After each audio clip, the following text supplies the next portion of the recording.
Nagbukas ang pelikula sa China, kung saan makikita ang isang batang babae na nagngangalang Wei na gumuguhit ng bulaklak na napansin niya sa diary ng kanyang ama. Ipinaliwanag ng siyentipikong ama na ito ay corpse flower, isang pambihirang halaman na naglalabas ng amoy upang makaakit ng mga langaw. Napansin natin na ang mag-ama ay parehong may malaking pilat sa pisngi. Gayunpaman, tuwang-tuwang ipinaalam ng tatay kay Wei na nakaimbento siya ng isang bagay na magpapaganda sa kanila. Sunod, inalis niya ang isang piraso ng balat ng daga at tinurukan ito ng likidong nilikha niya. Pagkatapos ay inilagay niya ang balat sa kanyang pisngi at pinanood habang mahimalang pinapagaling nito ang kanyang peklat. Tuwang-tuwa ang tatay na naging matagumpay ang kanyang eksperimento, ngunit naging nakakatakot ang sumunod na pangyayari nang ang kanyang balat ay nagsimulang tumubo muli ng mabilis. Sa huli ay tinakpan nito ang kanyang bibig at nang desperadong hiwain niya ito gamit ang scalpel, tumubo ito pabalik. Nang makita ito, nataranta si Wei at sinubukang tulungan ang kanyang ama. Sinimulan niya itong saksakin upang alisin ang labis na balat ngunit sa kasamaang palad ay nauwi sa pagpatay sa kanya sa proseso.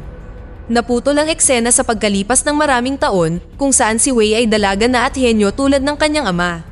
Kasalukuyan siyang nakatira sa kamag-anak niya na hindi mabait sa kanya at itinuturing siyang weirdo.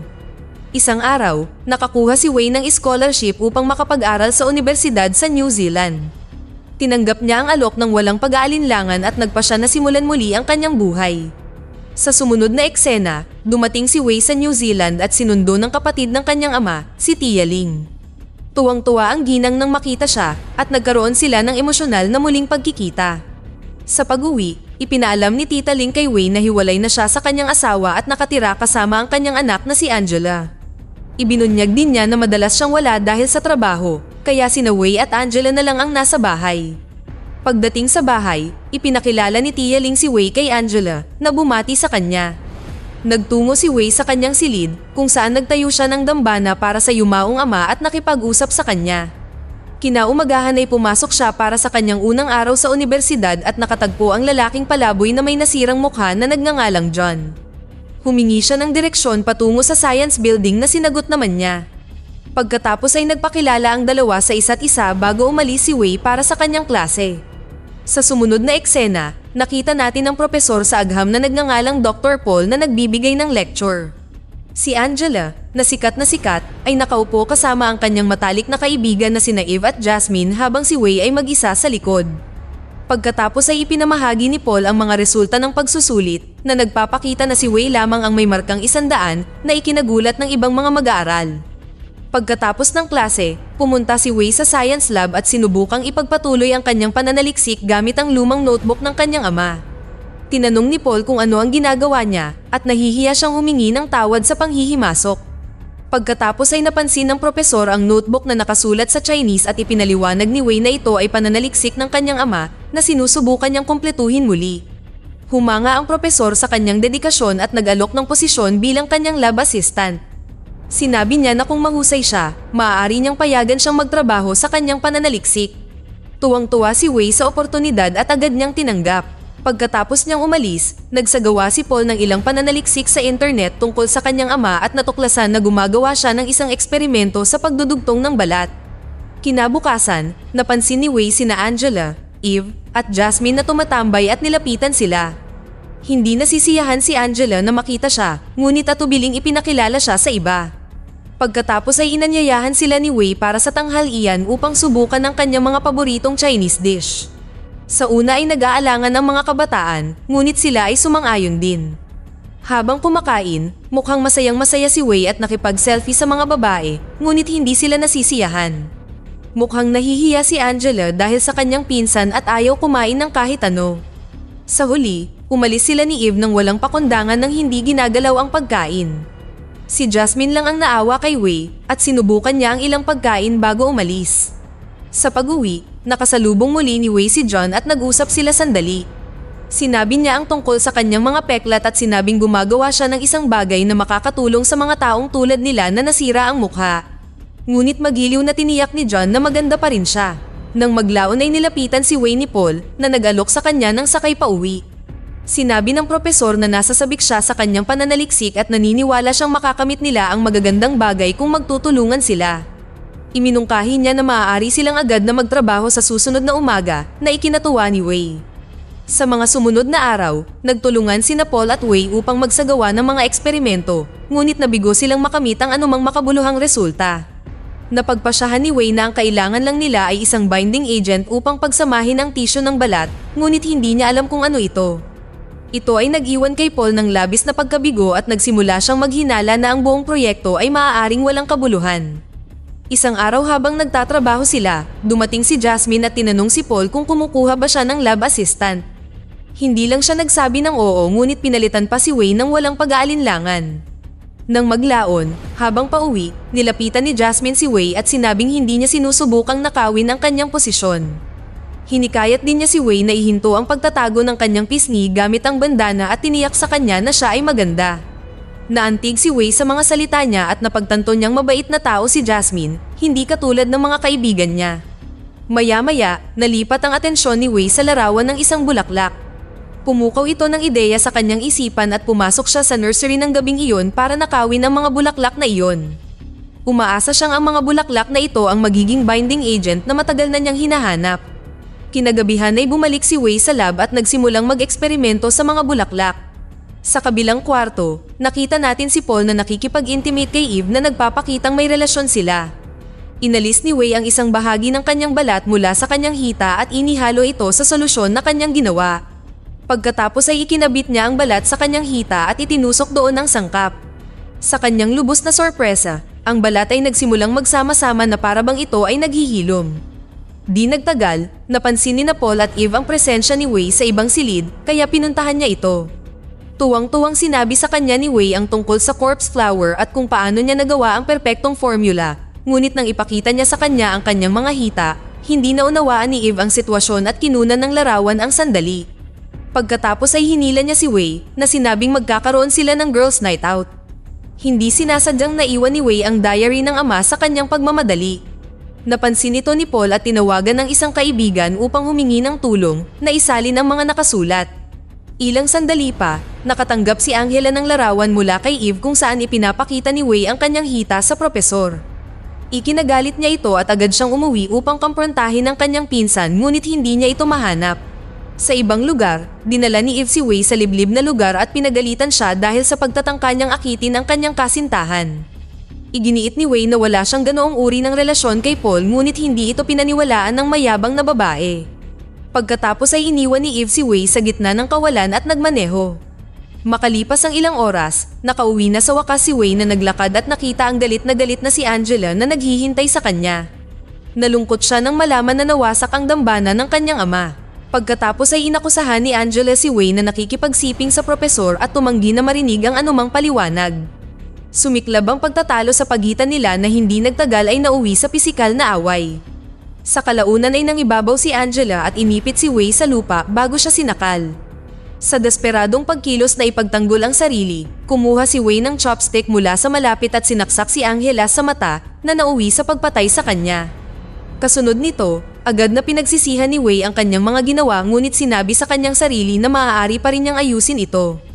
Kinaladkad niya si Angela sa banyo at nagtanggal ng manipis na balat sa mukha niya.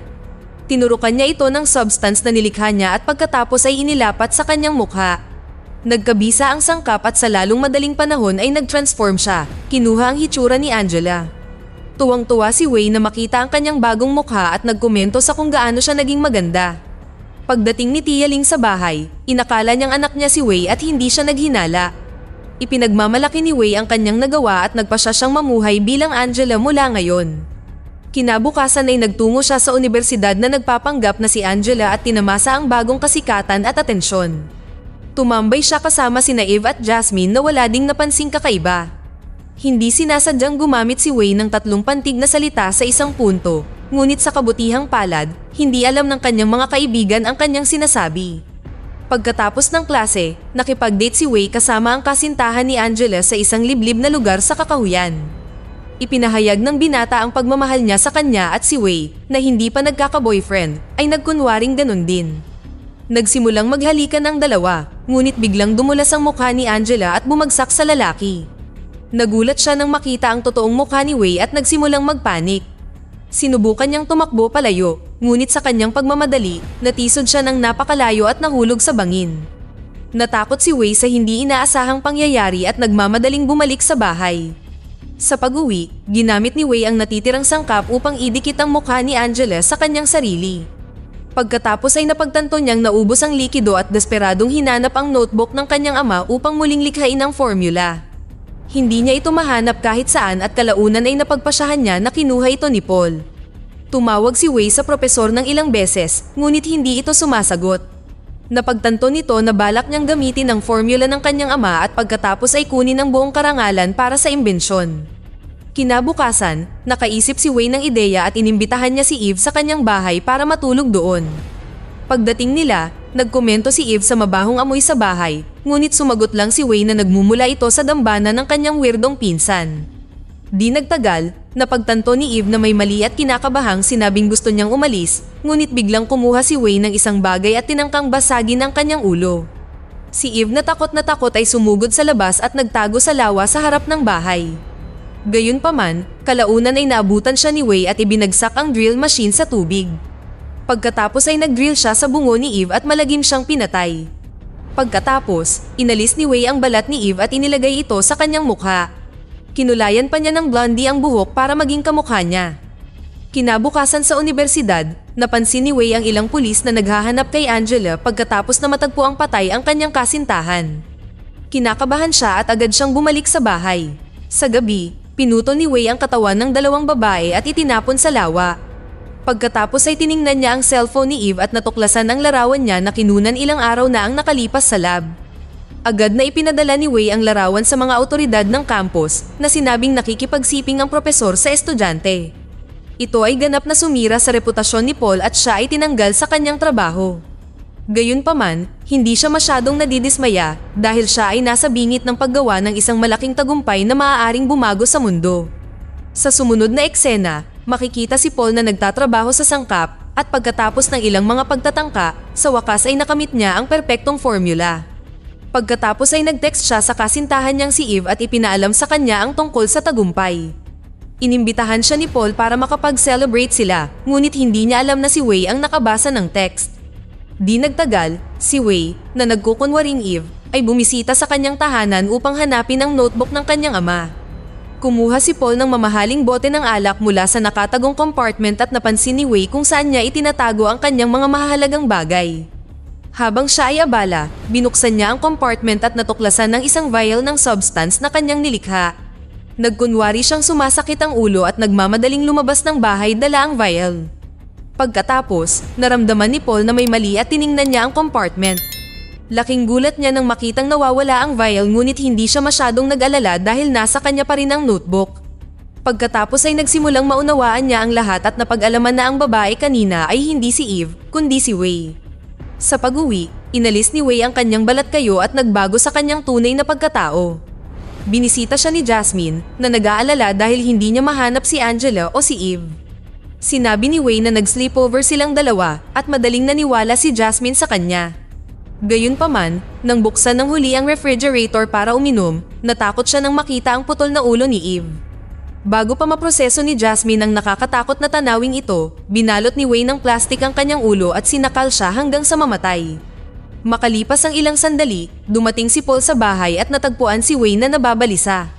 Tinanong niya ito kung ano ang ginawa niya at sumagot si Wei na kasalanan niya ito dahil ninakaw niya ang pananaliksik ng kanyang ama, ngunit walang pakialam si Paul sa trabaho.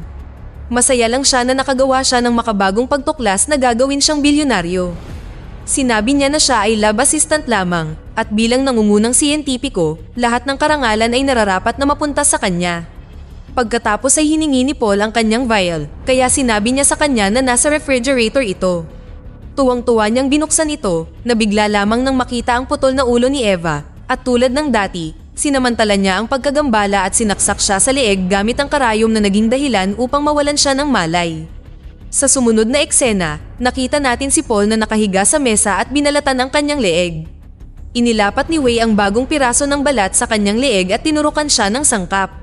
Naging sanhi ito upang ang kanyang katawan ay sumailalim sa hindi makontrol na pag-aayos ng tisyo katulad ng nangyari sa kanyang ama. Nagsimulang sumigaw si Paul sa matinding paghihirap na di nagtagal ay narinig ng matandang babae sa kapitbahayan. Pagkatapos ay ipinasok ni Wei ang isang straw sa kanyang lalamunan upang mapanatili siyang buhay, habang dahan-dahan siyang nilalamon ng nagbabagong balat.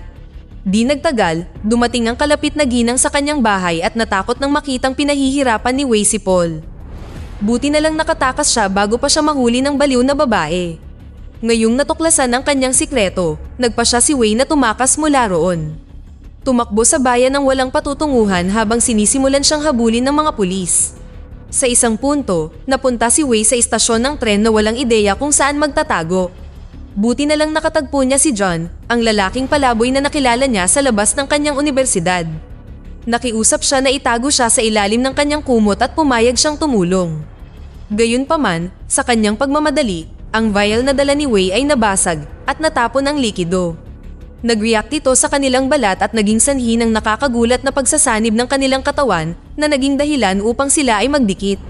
Sa sumunod na eksena, nakita natin na ilang oras na ang lumipas at si Wei, na inakusahan ng multiple homicide, ay nawawala pa rin. Ang mga bangkay ni na Angela, Eve at Jasmine ay natuklasan, habang si Paul ay naiwan sa kritikal na kondisyon. Isang gabi, si Tia Ling, na nagdadalamhati pa rin, ay may napansin sa kalye na kamukha ni Wei. Pinigilan niya ang babae ngunit nadismaya nang makitang ibang tao ito. Pagkatapos ay napansin ni Tia Ling ang taong palaboy sa parking lot na may kumot sa kanyang ulo. Ito ay lumitaw na isang nakakatakot na hybrid ni na John at Wei na may 4 na mata at nakakagambalang mukha na mukhang halimaw. Ang nakakatakot na tanawin ay ikinatakot ni Tia Ling na tumakbo palayo na sumisigaw habang nagtatapos ang pelikula. Dito na nagtatapos ang ating kwento. Sana ay nagustuhan nyo. Mag-subscribe na kung hindi ka pa nakasubscribe, pindutin na rin ang notification bell at like button upang matulungan ang channel at mag-iwan na rin ng komento. Maraming salamat sa panonood.